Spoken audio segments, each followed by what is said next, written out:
So I think we are live and it is about 3 o'clock. Welcome everyone to our Zoom ABCOPAD response to COVID-19 Zoom call. Great to have you on board. If you're, and I think most of you are familiar, but if you're not, if you would mute yourself and even turn off your webcam temporarily, past Dr. Jeff Johnson, Pastor Jeff is going to lead us in our devotion this afternoon.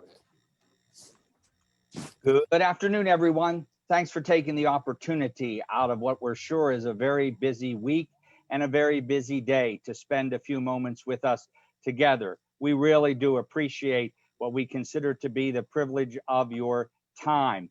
I want to use this time to have us think about 2020 in total and think about what has been behind us for the bulk of the year, being obviously the COVID-19 virus reality, and then think about the present reality that we are living in this post-election week, and then also think of what's on the table in the weeks ahead concerning Advent and Christmas. And so in the several hours that minutes I have for this devotional, I'd like to share with you a few thoughts concerning that. So follow along with me if you would. As we look at this idea of 2020, I have throughout the year been using this phrase repeatedly from Charles Dickens' Tale of Two Cities book from 1859. It was the best of times, it was the worst of times.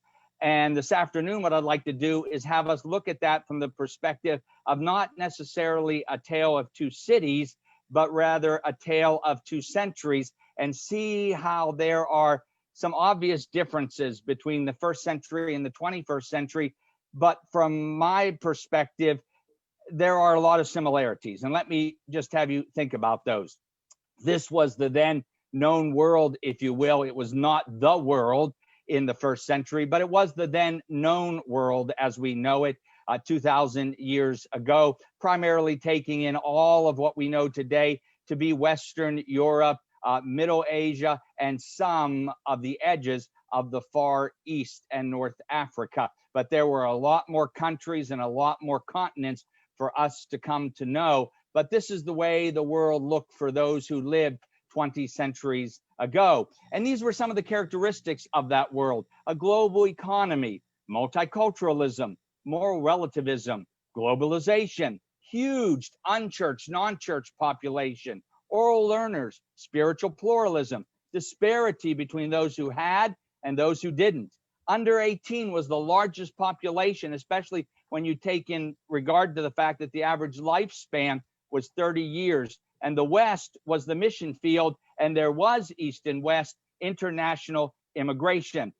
But let's take it from that world then, if you will, to our world now. And we are not, speaking of the United States, the world, but we are a part of it, and it seems to be a large part of us. And let's just think about our world and where we find ourselves. Think about this in the 21st century. Christians are a small percentage of the population. The majority of the population is under 35. Under 25 are 28% of the population. 23 is the least religious age, according to the Gallup poll, almost a decade ago. And from 18 to death, they're known, obviously, as nuns. Third largest unchurched nation in the world. Biblical illiteracy. Euros from that map we saw the first century are now in the minority, and non-whites collectively form the majority cultures in this country. 330 million people, give or take, in the U.S. population. Now, refer to that in just a few minutes. And boomers are the fastest growing segment, though those over 65, even though it moves along quickly, still only make up about 13% of everyone in our country. Let's go back 2,000 years. I'm going to use the Galatian passage to speak of the first Advent in the first century. When the fullness of time had come, God sent forth his Son. And here's some characteristics of that first century, and see if maybe they aren't characteristics of the world that we know of today. There was at that first Advent a worldwide situation which was beyond the people's control, and it controlled their every movement. Now, it wasn't COVID then, it was actually a census. You'll remember that Caesar Augustus decreed that all the world should be taxed, and so commanded that everyone return to their birthplace of lineage. And so Mary and then Joseph went down to the town of Bethlehem, where both of their ancestries were traced. And COVID has done that for people, has it not? It has literally controlled every aspect of our coming and going. And I don't want to push any of these analogies too far. And suffice to say, all of these are not analogies that I'm sharing, are not all there are, just the limited ones that I could see and come up with. But again, we live in a time when there are these real restrictions taking place, and they did too 2,000 years ago. 2,000 years ago, there were competing political personalities and agendas. On one hand, you had Herod, pro-Rome, with the Hellenistic Jews who backed his leadership, authority, and power. But on the other side, you had the high priest, from a religious perspective there in Israel, and the observant Jews behind him and his authority. And they went back and forth with one another constantly with their own ideas and their own opinions and their own decisions and directions in which they wanted to take the nation. There was also domestic terrorism. Actually, there were several groups operating in Israel, in the land into which Jesus would be born 2,000 years ago. Here's just two examples. There were the Sicarii on one hand. They were the dagger men. They were the political activists, if you will, who wanted to bring down Herod and bring down Rome. But on the other side, there were these zealots, and Jesus would choose actually one of their number, Simon, to be in his inner circle of 12. But they were more religiously bent and fanatical, wanting to turn the nation back to a very strict observance of Old Testament rules and regulations. And these are just two among several, and lots of historical narratives and stories regarding their activities in the first century. Also in the first century, there was the killing of the innocent taking place. And I'm not only referencing the decree from Herod that would seek to take the life of any male-born child under the age of 2 around the town of Bethlehem, when the travelers from the east would stop in Jerusalem following the star. But I'm also speaking of Herod, who decided to kill his wife, her brother, her mother, her grandmother, his 2 sons, his 2 stepsons, and then the legitimate heir to the throne. And so bent was Herod on making sure that he, even beyond his death, was still in control, locked up 3,000 people, citizens of the country, with the decree that at the moment of his death, they were to be put to death, so that the country would be in mourning, if not for him, at least be in mourning for these others. When he did pass, his wife at that moment dismissed the decree, and those individuals were not slaughtered. There's also a lot of death taking place. In the first century, 1 out of every 3 births would result in a child that would not live to see adulthood. So 33% of all individuals born 2,000 years ago did not live to see adulthood. And as I shared earlier, 30 years old was the average age. So if you went beyond that, you were doing really well. If you went way beyond that, you were doing really, really well. But that's not only true then. Just think about the reality in which we find ourselves living today, not just in light of COVID that has now taken nearly 250,000 American lives, but 1.3 million citizens of this planet we call Earth. But even without COVID, every 5 seconds, a child dies somewhere in the world. Every day, 150,000 people die on this planet, and over half of them, more than half of them, some 85 to 86 million of that 150 million are kids who never lived long enough to see adulthood.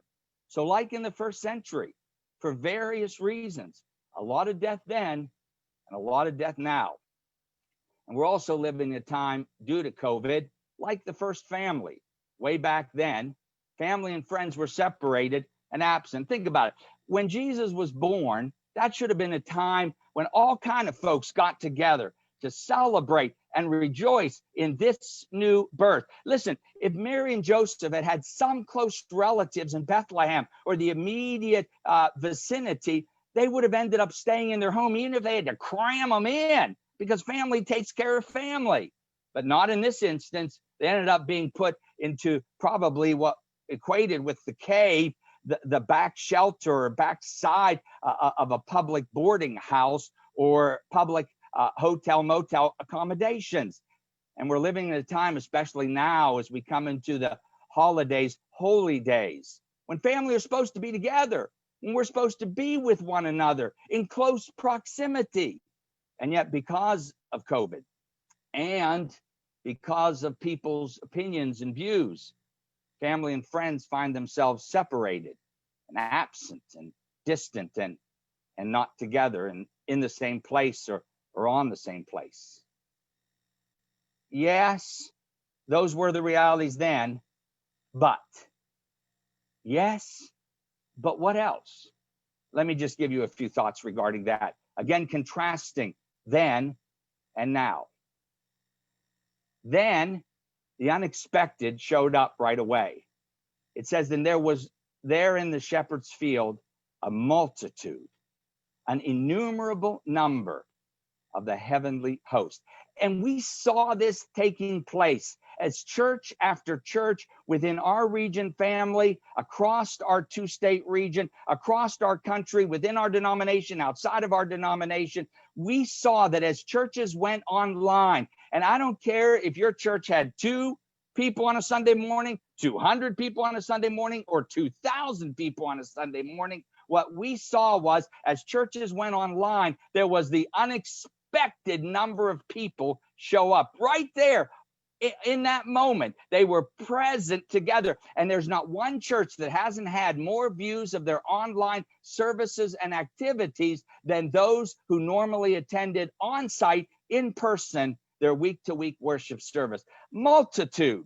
For some people, if you will, because we don't even know how far the networking, the links, the connections go, an innumerable number. And that's right away. But then what we also saw was the unexpected showed up later. And we know a year and a half later, those fellows and their entourage from the east would come first to Jerusalem, the capital, and then venture down to Bethlehem. And we found that taking place as churches returned to their on-site service in complement to their online presence. What we found were people just showing up. Just recently talking to one of our pastors working in one of our churches, he shared that they had an individual come and not knowing who he was, said, I'm sorry, have we met before? And the individual said, no, I happened to find you online, been watching your services week to week, heard you announce that you were going back inside the building, and so wanted to be here that first Sunday. So he had showed up early on and then also came later. And we're seeing this again and again. We're finding people who are finding our presences on site and making connections that never would have happened if it wasn't for the reality of what we are presently living. And during this time, there's decisions being made.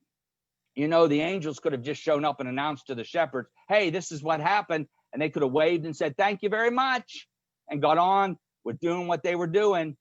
But at least one of their numbers said, hey, let's go see what this angel has said to us and see if it be true. So they made a decision, and we are seeing decisions made. 2 types of decisions, I believe. There are spiritual decisions, and then there are servant decisions. Now, they're spiritual decisions too, but by spiritual, I mean first-time commitments to Christ, rededications. I've heard of pastors going online and giving invitations, saying, listen, I'm going to go to this breakout room following the service, and if you'd like to follow me there when this is done, we can talk. And know of a fellow Baptist pastor who waited in that room, and an individual came, and there in that breakout room online led them to a personal faith in Christ. Heard that also of a person who made a rededication, who hadn't physically been in the building of a church for years, but found a church online, connected with it, and reconnected with Christ. And then also, obviously, have heard a number of people stepping up saying, if that's what we got to do to be a presence, to maintain a presence, then I'm all in, and have taken on roles and responsibilities they could never have imagined. And we as leaders could never have imagined them doing. But the call was put out there, and they made the decision to say, yes, let's do it. And then let me remind you, something different God used 2,000 years ago to accomplish his purpose. And by something different, I mean the oxymoron of a pregnant virgin. Pregnant virgin. Two words that don't go together. But God put them together through a miraculous act of the Almighty. And let's face it, in many of our churches, two words that don't go together: technology and Baptist. Let me say it again: technology and Baptist. And yet we've seen these months people not only embrace it, but then take it to the next level and step to do more and to do better. And it's just been awesome, because who could have imagined that this present reality just a year ago, this very time in 2019? None of us, but God. And so provided for the means to make a miracle happen, to see new life come to individuals, congregations, contexts, and communities. And then ultimately, even though I shared this same picture mentioning the fact that they were there without supporting surrounding family and friends, one cannot miss the truth. God showed up, and God has shown up every day, every moment of every minute of every day that we've been living this present reality. God is here. God is present. God is with us. He has not left us to our own devices, thank goodness, our own technical devices, but has shepherded us and showed us how they can be used in ways we never thought possible, that we never thought possible we could use. And yet it's happening. God showed up. So let's take a moment, because I ain't got no minute. So let's take a moment to think about that, to think about the reality of how the 21st century is a lot like the first century. And what they dealt with then, we're dealing a lot with, at least similarly, today. And what God did then, God's also doing now.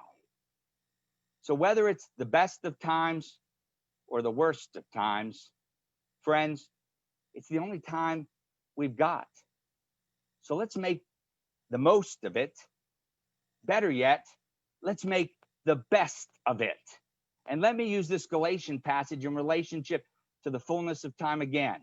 For in the fullness of time, God sent forth his Son in the first advent. But there's coming a second advent. It's one thing that ties all of Christianity together. And even though there may be a difference of opinion of how, when, and where, there is one doctrine that all of Christianity embraces, and that is that Jesus is coming again. As he did 2,000 years ago, he promised he'd show up once more. Now, I'm no prophet saying it's going to happen now, but what I am saying is what God saw them through 2,000 years ago, God can see us through now as well. For in the fullness of time, God sent forth his Son. Thank you for joining us for the devotion today. Would you bow with me in prayer? Lord, thank you for this opportunity to think about then and to think about now, to think about the past, to think about the present, to think about the future. Thank you in the midst of our day, just to take a moment to think about you, knowing that you are always thinking about us. Bless our continuing time together. We ask it in your name. Amen. Thanks for being with us.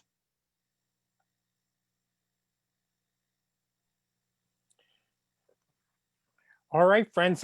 Thank you, Dr. Jeff. What a great devotional. As I end the live stream, Frank, if you want to guide us into the next section.